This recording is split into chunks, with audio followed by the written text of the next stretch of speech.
Before you open a second closet or another closet, or I don't know how many closets you have, but before you open another one, let me tell you about some of these mistakes that I made when I did it, because I've learned some good lessons and I have done this actually multiple times. So learning from these lessons will help you not have the same troubles I did. Download your free reseller resource guide today. I constantly update and share with you discounts, favorites, tools, and resources to help you with your reselling business. After the video, click the link in the description and get your totally free guide today. So I definitely don't want you to make the same mistakes I did when opening up a second closet. I have done this a couple times, and lately doing it this, I don't know, second or third time of having a second closet, it has worked. I have gotten everything right, 3 times a charm, and now I know what I'm doing. So let me share with you, I have 5 lessons that you can learn so that you don't make the same mistakes that I did. So the first one is it doesn't make sense to open up a second closet or another closet if you don't already have 1,000 items in that closet, and if you don't already have a good amount of items ready to go for the next closet. This is what I mean. When you have 1,000 items in a closet, you can share your closet 9 times per day. And so if you have more than that, let's say you have 2,000 items, now you can only share your closet 4 or 5 times per day. And that's just not enough to get the exposure that you need. So I used to have like 2,000 items in a closet, and then I was like, this is no good because I cannot share enough to get the exposure I want. And that's when I started on my journey to have a second closet. And so I said, okay, 1,000 items sharing 9 times per day is the right number to cut it off at. So if in your main closet, you're at 1,000 items or more, it might be time to start a second closet. And there's more lessons, so it doesn't necessarily mean that you should. But if you then say, okay, I have 1,001 items, let me open up my second closet and put that one item in there. Now you have a closet with 1,000 items, which will be fine and keep doing what it should be doing. But the second closet is going to be pathetic. And if you only have one item in there, you're not going to get any sales. And it's going to take you time to get that second closet up to that critical mass that I talk about when people say, how many items should I have in my Poshmark closet? I usually say 500 to 1,000 items is the right number to get those daily reliable sales that you're looking for if you're selling regular stuff. Because if you had the best thing, then you could make a sale with just one item. But we don't all have the best things. We have the things we have. So I think what you should do is list in your main closet and get even over 1,000 items. Maybe you get to 1,200 items. That's fine. That means that you have 200 items that you could move over to the next closet, or you could just let them sell down in your first closet. But then I would start squirreling away items that you want to put in your second closet, but you don't start the second closet yet until you have maybe 200 or 300 items. And you can even bank those drafts and then move them over. Like if you use Vendoo or something, you can have the drafts made in Vendoo and then just make them live when you have your new closet live when you have enough. So that's the benefit of Vendoo as a hub for you. But I would wait until you have a good critical mass of items, and then you list them all in that closet, because you're not going to make good sales on that closet, and you're going to be doing the work of 2 closets, which isn't a lot, but it is different than doing the work for 1 closet. And so you're going to get discouraged and you're going to shut it down, because that's what happened to me the first 2 times. I did not prepare enough in advance to open up that second closet. And so that second closet really struggled for a while, and then finally I gave up on it. And this third time I didn't give up on it because I had all the items ready to go, because I had recognized the problem. And so then I shoved it full of stuff. And so when I started the second closet, I had 500 items already in there in that first month. And so it was doing $1,800 in sales right away from that first month because I was prepared. So that's the first lesson. I'm sorry that took a while, but that is a good lesson. And it is the reason why I failed the first 2 times. And now the third time it's working well for me because I had bulked up before I started it. So the second one, that it needs to be different enough from your first closet, but you still need to have sales volume there. So my first closet was an everything closet. And then I branched out and made a second closet that was kind of an everything closet. And it also had my boutique items, which don't have brand recognition, they're unbranded. So it had boutique and it had, everything. And so that wasn't different enough from my first closet. And it also didn't generate enough sales for that closet sales velocity to carry it going forward. So it just kind of like was dead in the water. So again, I'm referring to the mistakes I made before. This time now, the second closet, it is working properly. And I'll tell you why I did it and how I did it. But the mistake is I didn't differentiate them enough. They weren't different enough stuff. And then the second one, it didn't have enough stuff, which I talked about in the first lesson, but it also didn't have enough stuff that was going to sell. Like the boutique items, they sell, but they're not enough to carry a whole closet. They are supplemental items. They are, I want to make a couple extra $100 a month kind of items. They're not, I need to make $2,000 a month in this closet kind of sales velocity. People aren't always going on looking for them. They just kind of happen upon them. So putting all my boutique items in a closet with not that much else in it didn't give it enough sales velocity for it to keep going forward. And so that was the mistake. So now what I did is I kept all my good stuff in the one closet. All my high-end pay-up items stay in the first closet. And the second closet was bread and butter 2 for $30 items. And so that did have sales velocity because the 2 for $30 sale works out really good. So I had 2 for $30 items and boutique items in the second closet, and that made it go $1,800, $1,700 per month right from the beginning because it had enough push to, I keep doing like this. It had enough push to make it go. So you need different items in the different closets, but enough where it's not just your junky items in one and good items in another where they won't both go on their own. So that's number 2. Number 3 is if you do signs in your closet, which if you follow me, many of you, I see them out there on Poshmark. They look like mine and I'm like, look at her, she listens to me. Like, yay, that's exciting. So I see your signs out there. If you make signs for your Poshmark closet, I recognize now that it's helpful if you think you're going to have a second closet or whatever, third, fourth, whatever, that you should have generic signs because I kind of always branded them because I didn't want somebody to take them. I wanted them to make their own because, how rude. But now I kind of don't care because people take all your stuff anyway. It really doesn't matter. I want to make you aware of the hottest, the best deal I have ever offered in my Rebecca the Reseller Academy. To find it, all you have to do is scroll all the way down to the bottom and you will find this right here. Hot deal, best value, all courses and digital downloads for life. This is it, friends. This is as good as it's going to get. I'm giving you everything I have in my academy, all the digital downloads, all the courses for just $20.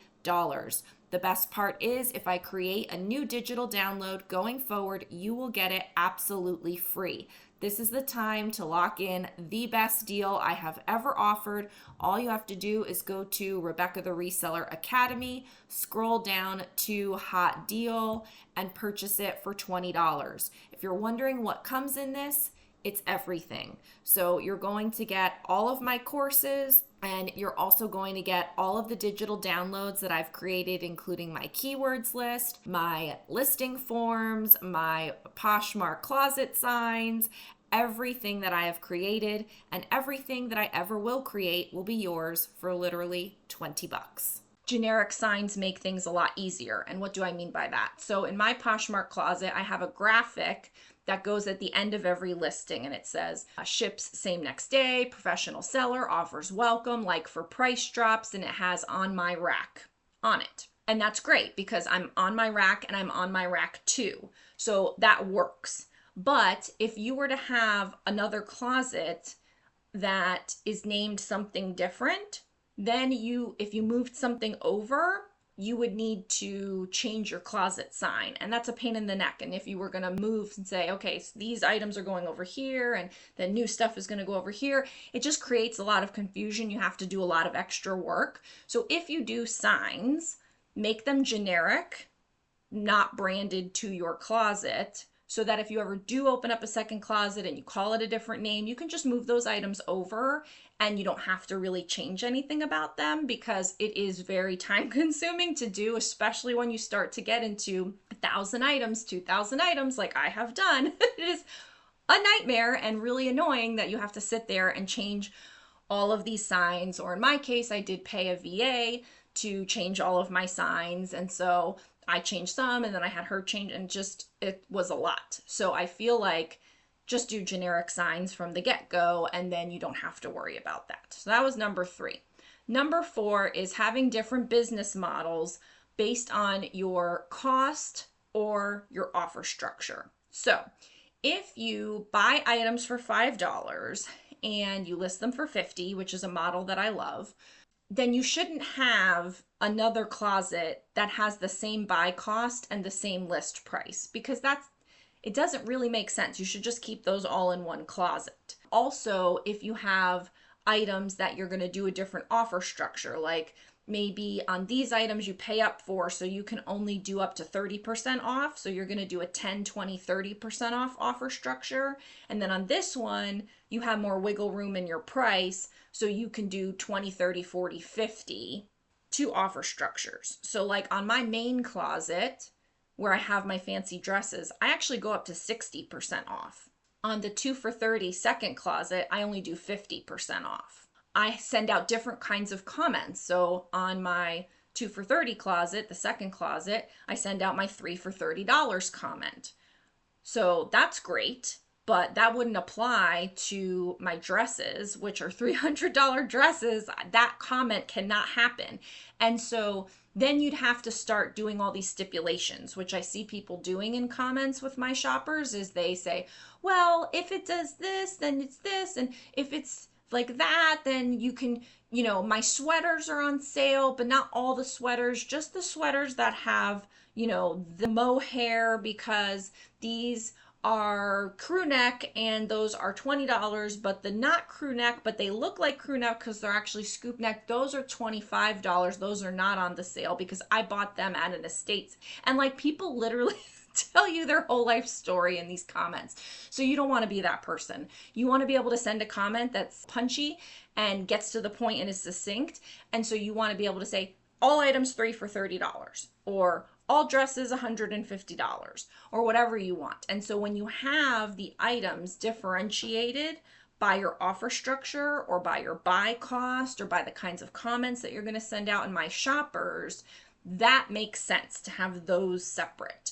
But if you're going to do the same thing, then I don't know that you need a second closet. You probably will just have a larger first closet, because what would be the point of running 2 closets, which, like I said, it's not hard, but it is different than running one closet. You really do have to pay attention to everything. And it does take a little mental bandwidth.